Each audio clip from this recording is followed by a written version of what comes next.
ओम शांति। आज अव्यक्त महावाक्य 11/5/2025 पुनरावृत्ति 7/3/2005। मुरलीर सारांश संपूर्ण पवित्रतार व्रत रखिबा एवं मो पणिया को समर्पित करिबा ही शिव जयंती पालन करिबा। आज विशेष करी शिव बाबा निजर शालग्राम संतान मानकर जन्मदिन पालन करिबा पई आसीछंती। तुमे पिलामाने बाबांकर जन्मदिन पालन करिबा पई आसीछ, किंतु बापदादा पिलामानंकर जन्मदिन पालन करिबा पई आसीछंती। काहेकि ना बाबांकर पिलामानंक प्रति बहुत स्नेह अछि। बाबा ही धराधामरे अवतरित हेबा मात्रके यज्ञ रचना करिथांती एवं यज्ञरे ब्राह्मण मानंक बिना यज्ञर कार्य संपन्न होई पारिबो नाही। सेथिपई एही जन्मदिन अलौकिक अटे, न्यारा एवं प्यारा अटे, अर्थात स्वतंत्र अटे। एही जन्मदिन एभଳି अटे जहाँकि पितांकर जन्मदिन एवं पिलामानंकर जन्मदिन गोटे दिन होइथिबो। एभଳି जन्मदिन सारा कल्प भितरे ना काहार होइछि, ना केबे होई पारिबो। बाबा हेउछंती निराकार। गोटे पटे निराकार अटंती, अन्य पटे जन्मदिवस मध्य पालन करुछंती। दुनिया रे केवल एकमात्र शिव बाबा ही अटंती, जहाँकर निजर कौनसी शरीर नाही। सेथिपई ब्रह्मा बाबांकर शरीर रे अवतरित हेउछंती एवं एही भଳି अवतरित हेबाकु ही भक्त माने जयंती रूप रे पालन करुछंती। तेबे तुमे समस्ते बाबांकर जन्मदिन पालन करिबा पई आसीछ, ना निजर जन्मदिन पालन करिबा पई आसीछ? अभिनंदन देबा पई आसीछ, ना नेबा पई आसीछ? एही भଳି एकाठी रहिबार प्रतिज्ञा बाबा पिलामानंक सहित करिछंती। एबे भी संगम जुगरे जुगल रूपरे साथीरे अछंती, अवतरण मध्य एकाठी करिछंती, परिवर्तन करिबार कार्य मध्य एकाठी करुछंती एवं निज घर परम धाम को जिबारे मध्य साथी अटंती। एहा ही हेउछि बाबा एवं पिलामानंकर स्नेहर स्वरूप। शिव जयंती भक्त माने मध्य पालन करुछंती एवं तुमे माने मध्य पालन करुछ, किंतु से माने केवल डाकी थांती एवं गीत गाई थांती। तुमे माने डाकु नाह। तुम मानकर पालन करिबार अर्थ हैला बाबांक समान हेबा। पालन करिबा अर्थ सर्वदा उमंग उत्साह उड़िबा, सेथिपई एहाको उत्सव कहा जाए। तेबे उत्सवर अर्थ हेउछि उत्साह रे रहिबा। तेनु सर्वदा उत्सव अर्थात उत्साह रे रहिबा वाला अटना? सबुबले रहुछ ना केबे केबे रहुछ? एमिति भी देखिबाकू गले ब्राह्मण जीवनर श्वासक्रिया उमंग उत्साह अटे। जेपरी श्वासक्रिया बिना बंचिबा असंभव, सेपरी ब्राह्मण आत्मा माने उमंग उत्साह अटे। बिना ब्राह्मण जीवन रे रही पारिबे नाही। एही भळे अनुभव करुछ ना? देख, विशेष करी जयंती पालन करिबा पई केउठु केउठु दूर दूरांतरु धाई धाई आसीछ। बापदादा को निजर जन्मदिन पाई सेतिकी खुशी लागू नाही जेतिकी पिलामानकर जन्मदिन पालन करिबार खुशी लागुछि। सेतिपई बापदादा गोटे गोटे संतान को पद्मगुणा खुशीर थाली गुड़ी को भरपूर करी अभिनंदन देउछंती। अभिनंदन, अभिनंदन, अभिनंदन। बापदादा को आजिर दिन रे सच्चा भक्त माने मध्य बहुत मने पड़ुछंती। से माने व्रत रखुछंती गोटे दिन पाई, किंतु तुमे माने व्रत रखिछ सारा जीवन संपूर्ण पवित्र हेबा पाई। से माने खाइबा पीबार व्रत रखुछंती। तुमे माने मध्य निजर मन को व्यर्थ संकल्पर, नकारात्मक संकल्पर एवं अपवित्र संकल्पर भोजन न देबार व्रत रखुछ। कौन पक्का व्रत रखिछ तो? डबल विदेशी माने आगरे आगरे बसिछंती। आगरे बसिथिबा एही कुमार कुह, कुमार माने व्रत रखुछ, पक्का व्रत रखुछ, कंचा नुहे तो? माया मध्य शुणुछि, समस्ते झंडी अर्थात छोट छोट पताका हलाउछंती। तेणु माया मध्य एहाको देखुछि। जेबे कि व्रत धारण करिछ मोते पवित्र हेबाको ही पड़िबो।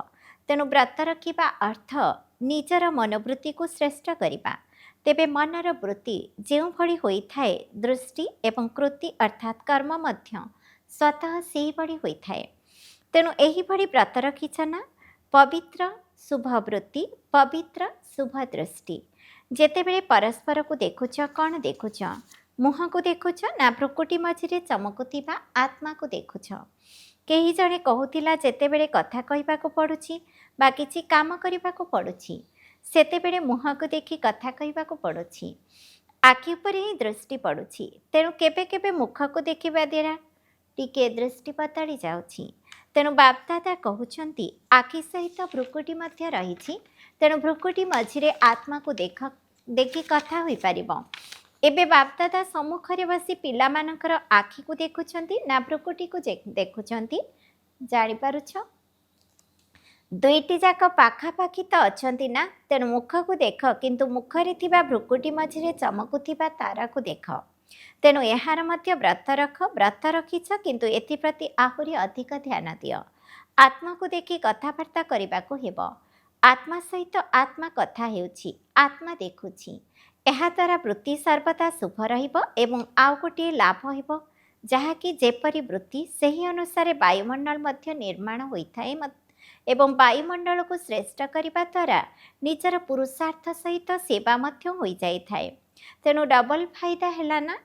ତେଣୁ ନିଜର ବୃତ୍ତିକୁ ଏଭଳି ଶ୍ରେଷ୍ଠ କର, ଯାହାକି କିପରି କେତେ ବି ବିକାରୀ ପତିତ ଆତ୍ମା ଆସୁ ତୁମର ଶ୍ରେଷ୍ଠ ବୃତ୍ତିର ବାୟୁମଣ୍ଡଳ ଦ୍ୱାରା ପରିବର୍ତ୍ତନ ହୋଇଯାଉ।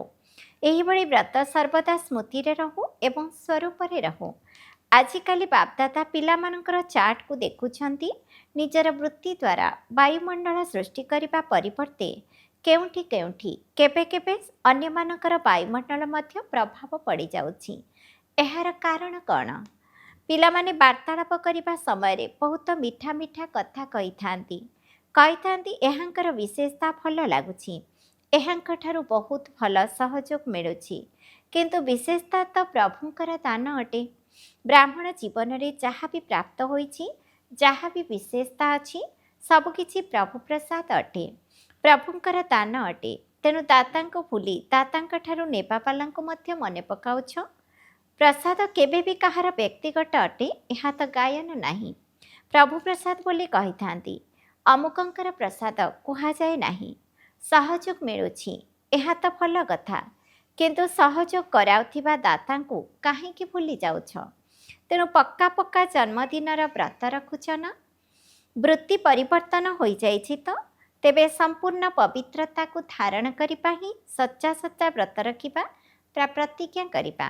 ତେଣୁ ଚେକ୍ କର, ବଡ଼ ବଡ଼ ବିକାର ଗୁଡ଼ିକର ବ୍ରତ ତ ରଖୁଛ, କିନ୍ତୁ ସେମାନଙ୍କର ଅନେକ ଛୋଟ ଛୋଟ ପିଲାଛୁଆଙ୍କଠାରୁ ମୁକ୍ତ ଅଟ ତ? ଏମିତି ବି ଦେଖ, ଜୀବନରେ ଘର ଗୃହସ୍ଥବାଲାଙ୍କର ପିଲାମାନଙ୍କ ଠାରୁ ଅଧିକ ସ୍ନେହ ନାତି ନାତୁଣୀଙ୍କ ପ୍ରତି ରହିଥାଏ। ମାତାମାନଙ୍କର ସ୍ନେହ ଥାଏ ନା? ତେବେ ବଡ଼ ବଡ଼ ରୂପକୁ ତ ଜିତି ଯାଉଛ, କିନ୍ତୁ ଛୋଟ ଛୋଟ ସୂକ୍ଷ୍ମ ସ୍ୱରୂପରେ ସେମାନେ ଆକ୍ରମଣ କରୁନାହାନ୍ତି ତ? ଯେମିତି କେହି କେହି କୁହନ୍ତି ଆସକ୍ତି ନାହିଁ ଯେ, କିନ୍ତୁ ଭଲ ଲାଗୁଛି। ଏହି ଜିନିଷଟି ବହୁତ ଭଲ ଲାଗୁଛି, କିନ୍ତୁ ଆସକ୍ତି ନାହିଁ। ତେବେ ବିଶେଷ ଭଲ କାହିଁକି ଲାଗୁଛି? ତେଣୁ ଚେକ୍ କର, ଛୋଟ ଛୋଟ ରୂପରେ ମଧ୍ୟ ଅପବିତ୍ରତାର ଅଂଶ ରହିଯାଇ ନାହିଁ ତ? କାହିଁକି ନା ଅଂଶରୁ କେବେ ବି ବଂଶର ଉତ୍ପତ୍ତି ହୋଇପାରେ। କୌଣସି ବି ବିକାର ଚାହେଁ ଛୋଟ ରୂପରେ ଚାହେଁ ବଡ଼ ରୂପରେ ଆସିବାର ନିମିତ୍ତ ଗୋଟିଏ ଶବ୍ଦର ଭାବାର୍ଥ ହିଁ ଅଟେ। ସେ ଗୋଟିଏ ଶବ୍ଦ ହେଲା ମୁଁ ଦେହ ଅଭିମାନର ମୁଁ। ଏହି ଗୋଟିଏ ଶବ୍ଦକୁ ଅଭିମାନ ମଧ୍ୟ ଆସିଥାଏ ଏବଂ ଅପମାନ ଯଦି ପୂରଣ ନ ହୁଏ ତେବେ କ୍ରୋଧ ମଧ୍ୟ ଆସିଥାଏ। କାହିଁକି ନା ଅଭିମାନର ଲକ୍ଷଣ ହେଲା ସେହି ଆତ୍ମା ନିଜର ଅପମାନର ଗୋଟିଏ ବି ଶବ୍ଦ ସହନ କରିପାରିବ ନାହିଁ। ସେଥିପାଇଁ କ୍ରୋଧ ଆସିଯାଇଥାଏ। ତେଣୁ ଭକ୍ତମାନେ ତ ବଳି ଚଢ଼ାଇଥାନ୍ତି, କିନ୍ତୁ ତୁମେମାନେ ଆଜିର ଦିନରେ ଯାହା ବି ସବୁ ବିନାଶୀ ମୋପଣିଆ ରହିଛି ସେଗୁଡ଼ିକୁ ବାବାଙ୍କୁ ସମର୍ପଣ କରିଦିଅ, ଅର୍ଥାତ୍ ବଳି ଚଢ଼ାଇ ଦିଅ। ଏକଥା ଭାବ ନାହିଁ ଯେ କରିବାକୁ ତ ହେବ, ହେବାକୁ ତ ପଡ଼ିବ। ଏଭଳି ତ କର ନାହିଁ। ସମର୍ଥ ଅଟ ଏବଂ ସମର୍ଥ ହୋଇ ଏହାକୁ ସମାପ୍ତ କର। ଏହା କିଛି ନୂଆ କଥା ନୁହେଁ। କେତେ କଳ୍ପ କେତେ ଥର ସମ୍ପୂର୍ଣ୍ଣ ହୋଇସାରିଛ। ମନେ ଅଛି, କିଛି ନୂଆ କଥା ନୁହେଁ। କଳ୍ପ କଳ୍ପ ହୋଇ ଆସିଛ, ହୋଇଥିବା କଥା ହିଁ ଏବେ ହେଉଛି। କେବଳ ପୁନରାବୃତ୍ତି କରିବାକୁ ହେବ। ହୋଇଥିବା କଥାକୁ ପୁଣି କରିବାକୁ ହେବ। ସେଥିପାଇଁ କୁହାଯାଏ ପୂର୍ବ ପ୍ରସ୍ତୁତ ଡ୍ରାମା ତିଆରି ହୋଇ ରହିଛି, କେବଳ ଏବେ ତାକୁ ପୁନରାବୃତ୍ତି କରିବାକୁ ହେବ, ଅର୍ଥାତ୍ ତିଆରି କରିବାକୁ ହେବ। ତେଣୁ ଏହା କଷ୍ଟକର ନା ସହଜ? ବାପଦାଦା ଜାଣିଛନ୍ତି ସଙ୍ଗମ ଯୁଗକୁ ସହଜ ପୁରୁଷାର୍ଥର ବରଦାନ ମିଳିଛି। ଏହି ଜନ୍ମରେ ସହଜ ପୁରୁଷାର୍ଥର ବରଦାନ ଦ୍ୱାରା 21 ଜନ୍ମ ପର୍ଯ୍ୟନ୍ତ ସହଜ ଜୀବନ ସ୍ୱତଃ ହିଁ ପ୍ରାପ୍ତ ହେବ। ତେଣୁ ବାପଦାଦା ପ୍ରତ୍ୟେକ ସନ୍ତାନକୁ ମେହନତରୁ ମୁକ୍ତ କରିବା ପାଇଁ ଆସିଛନ୍ତି। 63 ଜନ୍ମ ତ ମେହନତ କରି କରି ଆସିଲ। ଏବେ ଏହି ଗୋଟିଏ ଜନ୍ମ ତ ପରମାତ୍ମା ସ୍ନେହ ପରମାତ୍ମା ପ୍ରେମ ଆଧାରରେ ମେହନତରୁ ମୁକ୍ତ ହୋଇଯାଅ। କାରଣ ଯେଉଁଠି ମହବତ୍ୱର ଅର୍ଥାତ୍ ପ୍ରଭୁ ପ୍ରେମ ରହିଛି ସେଠାରେ ମେହନତ କରିବାକୁ ପଡ଼େ ନାହିଁ ଏବଂ ଯେଉଁଠି ମେହନତ ଅଛି ସେଠାରେ ମହବତ ନାହିଁ। ତେଣୁ ବାପଦାଦା ସମସ୍ତଙ୍କୁ ସହଜ ପୁରୁଷାର୍ଥୀ ଭାବର ବରଦାନ ଦେଉଛନ୍ତି ଏବଂ ମେହନତରୁ ମୁକ୍ତ ହେବାର ସାଧନା ହେଲା ମହବତ ଅର୍ଥାତ୍ ବାବାଙ୍କ ସହିତ ହାର୍ଦ୍ଦିକ ସ୍ନେହ। ସ୍ନେହରେ ଲଭ୍ଲିନ୍ ହୋଇଯାଅ। ଏହାର ଯନ୍ତ୍ର ଅର୍ଥାତ୍ ସାଧନ ହେଲା ମନ୍ମନାଭବର ମନ୍ତ୍ର। ତେଣୁ ଯନ୍ତ୍ରକୁ ସର୍ବଦା କାମରେ ଲଗାଅ। କାମରେ ଲଗାଇବା ତ ଜଣାଅଛି ନା। ବାପଦାଦା ଦେଖୁଛନ୍ତି ସଙ୍ଗମ ଯୁଗରେ ପରମାତ୍ମା ସ୍ନେହ ଦ୍ୱାରା ବାପଦାଦାଙ୍କ ଦ୍ୱାରା କେତେ ସବୁ ଶକ୍ତି ମିଳିଛି, ଗୁଣ ମିଳିଛି, ଜ୍ଞାନ ମିଳିଛି, ଖୁସି ମିଳିଛି। ଏହି ସମସ୍ତ ପ୍ରଭୁଙ୍କ ଦାନକୁ ବା ସମ୍ପତ୍ତିକୁ ଯଥା ସମୟରେ କାର୍ଯ୍ୟରେ ଲଗାଅ। ତେଣୁ ବାପଦାଦା କ'ଣ ଚାହୁଁଛନ୍ତି ଶୁଣିଲ ତ? ପ୍ରତ୍ୟେକ ସନ୍ତାନ ସହଜ ପୁରୁଷାର୍ଥୀ ହୁଅନ୍ତୁ, ସହଜ ମଧ୍ୟ ଏବଂ ତୀବ୍ର ମଧ୍ୟ। ଏଥିପାଇଁ ଦୃଢ଼ତାର ଶକ୍ତିକୁ ବ୍ୟବହାର କର। ମୋତେ ହେବାକୁ ହିଁ ପଡ଼ିବ, ମୁଁ ହେବି ନାହିଁ ତ ଆଉ କିଏ ହେବ? ମୁଁ ହିଁ ହୋଇଥିଲି, ମୁଁ ହିଁ ଅଟେ ଏବଂ ପ୍ରତିକଳ୍ପରେ ମୁଁ ହିଁ ହେଉଥିବି। ଏତିକି ଦୃଢ଼ ନିଶ୍ଚୟ ନିଜ ଭିତରେ ଧାରଣ କରିବାକୁ ହିଁ ପଡ଼ିବ। କରିବି ବୋଲି କୁହ ନାହିଁ, ନିଶ୍ଚିତ କରିବି, ନିଶ୍ଚିନ୍ତ ହେବ, ହୋଇକରି ହିଁ ରହିଛି। ବାପଦାଦା ଦେଶ ବିଦେଶର ପିଲାମାନଙ୍କୁ ଦେଖି ଖୁସି ହେଉଛନ୍ତି। କେବଳ ତୁମେ ସମ୍ମୁଖରେ ବସିଥିବା ପିଲାମାନଙ୍କୁ ଦେଖୁନାହାନ୍ତି, ଚାରିଆଡ଼ର ଦେଶ ବିଦେଶର ପିଲାମାନଙ୍କୁ ଦେଖୁଛନ୍ତି। ଅଧିକାଂଶ ସ୍ଥାନମାନଙ୍କର ଜନ୍ମଦିନର ଅଭିନନ୍ଦନ ମିଳିଛି, କାର୍ଡ଼ ମଧ୍ୟ ମିଳିଛି, ଇମେଲ୍ ମଧ୍ୟ ମିଳିଛି, ଅନ୍ତରର ସଂକଳ୍ପ ମଧ୍ୟ ମିଳିଛି। ବାବା ମଧ୍ୟ ପିଲାମାନଙ୍କୁ ଗୀତ ଗାଉଛନ୍ତି। ତୁମେମାନେ ଗୀତ ଗାଉଛ ନା ବାବା ଆପନେ କରତି କମାଲ। ତେଣୁ ବାବା ମଧ୍ୟ ଗୀତ ଗାଉଛନ୍ତି। ମିଠା ମିଠା ପିଲାମାନେ ମଧ୍ୟ କମାଲ କରିଦେଲେ।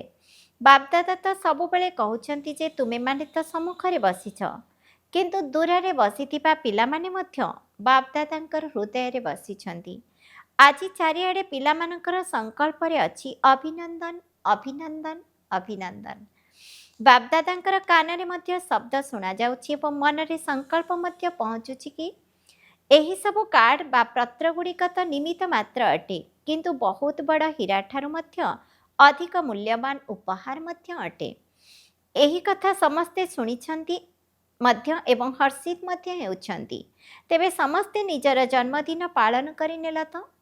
ଚାहे 2 ବର୍ଷର ହୋଇଥାଅ, ଚାहे 1 ବର୍ଷର ହୋଇଥାଅ, ଚାहे 1 ସପ୍ତାହର ହୋଇଥାଅ, କିନ୍ତୁ ଏହା ଯେହେତୁ ଯଜ୍ଞର ସ୍ଥାପନାର ଜନ୍ମଦିବସ, ତେଣୁ ସବୁ ବ୍ରାହ୍ମଣ ପିଲାମାନେ ତ ଯଜ୍ଞ ନିବାସୀ ହିଁ ଅଟନ୍ତି। ସେଥିପାଇଁ ସବୁ ପିଲାଙ୍କୁ ବହୁତ ବହୁତ ଆନ୍ତରିକ ସ୍ନେହ ସମ୍ପନ୍ନ ଶୁଭେଚ୍ଛା ମଧ୍ୟ ଦେଉଛୁ, ଆଶୀର୍ବାଦ ମଧ୍ୟ ଦେଉଛୁ ଏବଂ ସଦାସର୍ବଦା ଏହିଭଳି ଆଶୀର୍ବାଦରେ ହିଁ ପାଳିତ ହୋଇଥାଅ ଏବଂ ଉଡ଼ୁଥାଅ।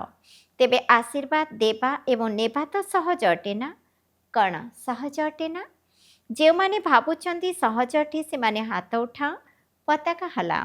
ତେଣୁ ସମସ୍ତଙ୍କ ଠାରୁ ଆଶୀର୍ବାଦ ନେବାକୁ ଭୁଲ ନାହିଁ, କାହିଁକି ନା ସବୁଠାରୁ ସହଜ ପୁରୁଷାର୍ଥ ହେଲା ଆଶୀର୍ବାଦ ଦେବା ଏବଂ ଆଶୀର୍ବାଦ ନେବା। ଏଥିରେ ସୁଯୋଗ ମଧ୍ୟ ଆସିଯାଉଛି, ଜ୍ଞାନ, ଧାରଣା ଏବଂ ସେବା ମଧ୍ୟ ଆସିଯାଉଛି। କେବଳ ଆଶୀର୍ବାଦ ଦେବାରେ ଏବଂ ଆଶୀର୍ବାଦ ନେବାରେ 4ଟି ଯାକ ବିଷୟ ଆସିଯାଉଛି। ତେବେ ଡବଲ ବିଦେଶୀମାନେ କୁହ, ଆଶୀର୍ବାଦ ଦେବା ଏବଂ ନେବା ସହଜ ଅଟେ ନା? କ'ଣ କହୁଛ ସହଜ ଅଟେ ତ? 20 ବର୍ଷ ହେଲା ଯେଉଁମାନେ ଆସିଛନ୍ତି ସେମାନେ ହାତ ଉଠାଅ। ତୁମମାନଙ୍କୁ ତ 20 ବର୍ଷ ହୋଇଛି, କିନ୍ତୁ ବାପଦାଦା ତୁମମାନଙ୍କୁ ପଦ୍ମଗୁଣା ଅଭିନନ୍ଦନ ଦେଉଛନ୍ତି। ତେବେ ଦେଶରୁ କେତେ ଦେଶରୁ ଆସିଛ? 69ଟି ଦେଶରୁ। ସମସ୍ତଙ୍କୁ ଅଭିନନ୍ଦନ। 69ତମ ଜନ୍ମଦିନ ପାଳନ କରିବା ପାଇଁ 69ଟି ଦେଶରୁ ଆସିଛନ୍ତି। କେତେ ଭଲ କଥା। ଆସିଲା ବେଳେ କୌଣସି ଅସୁବିଧା ତ ହୋଇନାହିଁ ନା? ସହଜରେ ଆସିଯାଇଛ ନା? ଯେଉଁଠାରେ ମହବତ ରହିଛି ସେଠାରେ କୌଣସି ମେହନତ ନଥାଏ। ତେବେ ଆଜିର ବିଶେଷ ବରଦାନ କ'ଣ ମନେ ରଖିଲ? ସହଜ ପୁରୁଷାର୍ଥୀ। ସହଜ କାର୍ଯ୍ୟକୁ ଶୀଘ୍ର ଶୀଘ୍ର କରିଦେଇଥାନ୍ତି, କିନ୍ତୁ ପରିଶ୍ରମ କାମ କରିବା ପାଇଁ କଷ୍ଟ ଲାଗିଥାଏ, ତେଣୁ ସମୟ ଲାଗିଥାଏ। ତେଣୁ ତୁମେ ସମସ୍ତେ କ'ଣ ଅଟ? ସହଜ ପୁରୁଷାର୍ଥୀ। କୁହ, ମନେ ରଖିବ ତ? निज निज देश को जाई परिश्रम करिबारे लागि पड़िबो नाही। जदि कौनसी मेहनतर काम आसी जाए तेबे दिल कहब बाबा मेरा बाबा साहाय्य कर, तेबे मेहनत समाप्त होइजिब। अच्छा, पालन करिनेल ना? बाबा मध्य पालन करिदेले एवं तुमे माने मध्य पालन करिदेल। अच्छा, एबे गोटे सेकेंड रे डील करिपारिब ना? चारिआडर सर्वदा उमंग उत्साह रहुथिबा श्रेष्ठ पिलामानंकु सर्वदा सहज पुरुषार्थी संगम जोगी सर्वपरदानी पिलामानंकु सर्वदा बाबा एवं मु आत्मा एही स्मृति रे मु शब्द कहिबा बाला मु आत्मा सदा सर्वदा आत्मा मानंकु निजर वृत्ति द्वारा वायुमंडलर सहयोग देला बाला मास्टर सर्वशक्तिमान पिलामानंकु बापदादांकर स्नेह संपन्न शुभेच्छा आशीर्वाद अभिनंदन एवं नमस्ते। आम रुहानी संतान मानंकु मध्य रुहानी बाबांकु नमस्ते नमस्ते नमस्ते। डबल विदेशी बड़ बड़ भौणी मानंकु समस्ते भल मेहनत करिछ, अलग अलग ग्रुप करिछ ना, तेणु मेहनत भल करिछ एवं एठारे वायुमंडल मध्य भल अटे। संगठन ने मध्य शक्ति रहिछि, तेणु समस्तंकु भल सतेजता मिल जाउछि एवं तुमे माने निमित्त होई जाउछ। भल कथा, दूर दूरांतरे रहुछ ना, तेणु संगठन शक्ति तुम मानक पई भल काम करुछि। एते बड़ परिवार जेतेबेले एकाठी हेउछ सेतेबेले समस्तंकर विशेषतार प्रभाव त निश्चित पड़ुछि। बहुत भल योजना मध्य करिछ। बापदादा खुशी हेउछंती, समस्तंकर सुगंध तुमे माने नहीं जाउछ, से माने खुशी हेउछंती, तुम मानंकु आशीर्वाद मिल जाउछि। भल कथा, एठारे जेउ भली समस्ते एकाठी होई जाउछ एहा बहुत भल कथा। परस्पर भितर लेन देन मध्य होई जाउछि एवं सतेजता मध्य मिल जाउछि। परस्परर विशेषता जहाँकि समस्तंकु पसंद हेउछि ताकु मध्य व्यवहार करुछ, एहा द्वारा संगठन मध्य भल होई जाउछि, तेणु एहा ठीक अछि। सेंटर निवासी भाई भौणी सहित समस्ते गोटे गोटे बैनर देखाई जो लेखा अछि प्रेम एवं दयार ज्योति जलाई रखिबो। बहुत भल संकल्प करिछ। निज उपरे मध्य दया दृष्टि, साथी मानक उपरे मध्य दया दृष्टि एवं समस्तंक उपरे मध्य दया दृष्टि। ईश्वरीय स्नेह तो चुंबक अटे, तेणु तुम पाखरे ईश्वरीय स्नेहर चुंबक अच्छी। जेकोसी आत्मा को ईश्वरीय स्नेहर चुंबक द्वारा बाबांकर करदे पारिब। बापदादा सेवा केन्द्र में रहुथिबा पिलामानंकु विशेष करी दिल आशीर्वाद देउछंती, जहाँकि तुमे माने सारा विश्व रे नाम विख्यात करिछ। कोण अनुकोण रे ब्रह्माकुमारी संस्थार नाम को तो विस्तार करिछ ना। बापदादांकु मध्य गोटे कथा बहुत भल लागुछि, ताहा हैला तुमे माने जेपरि डबल विदेशी अट सेहीपरि डबल चाकरी मध्य करुछ। अधिकांश पिला लौकिक चाकरी मध्य करुछंती एवं अलौकिक चाकरी मध्य करुछंती एवं बापदादा देखुछंती। बापदादांकर टीवी मध्य बहुत बड़ अटे। एबे एते बड़ टीवी एठारे मध्य नाही, तेणु बापदादा देखुछंती किपरि शीघ्र शीघ्र क्लास शेष करी छिड़ा छिड़ा जलखिया खाई समय अनुसार चाकरी रे पहुंची जाउछंती एवं कमाल करुछंती। एहाकु देखिबा सहित बापदादा आंतरिक स्नेह मध्य देउछंती। बहुत भल कथा, सेवार निमित्त मध्य होइछ एवं निमित्त हेबार पुरस्कार रूप में बापदादा सर्वदा विशेष दृष्टि मध्य दे चलिछंती। बहुत भल लक्ष्य रखिछ, भल अट, भल होई रहिबो एवं समस्तंको भल करिबो। अच्छा, आजिर वार्तार सर्वसम्पत्तिर मितव्ययतार बजेट तैयारी करुथिबा सूक्ष्म पुरुषार्थी हुआ। जेपरि लौकिक रीति जदि मितव्ययतार घर नथिबो तेबे ठीक भाबरे घर चली पारिबो नाही। सेहीपरि जदि निमित्त होइथिबा पिलामाने मितव्यय नथिबे तेबे सेंटर मध्य ठीक भाबरे चली पारिबो नाही। ताहा हैला सीमित गृहस्थी। एहा हेउछि बेहद्र अर्थात अलौकिक गृहस्थी। तेबे सर्वदा चेक करिबा दरकार जे संकल्प रे बाणी रे एवं शक्ति रे मु कौन कौन सबु अतिरिक्त खर्च करुछि। जे माने निजर सर्वसम्पत्तिर बजेट अर्थात अटकल प्रस्तुत करी सेही अनुसार चलती से मानकु ही सूक्ष्म पुरुषार्थी कहा जाए। सेमानकर संकल्प बाणी कर्म बा ज्ञानर शक्ति किसी भी व्यर्थ होई पारिबो नाही। स्लोगान, स्नेहरूपी संपत्ति रे मालमाल होई समस्तंको स्नेह दियो एवं स्नेह नियो। ओम शांति।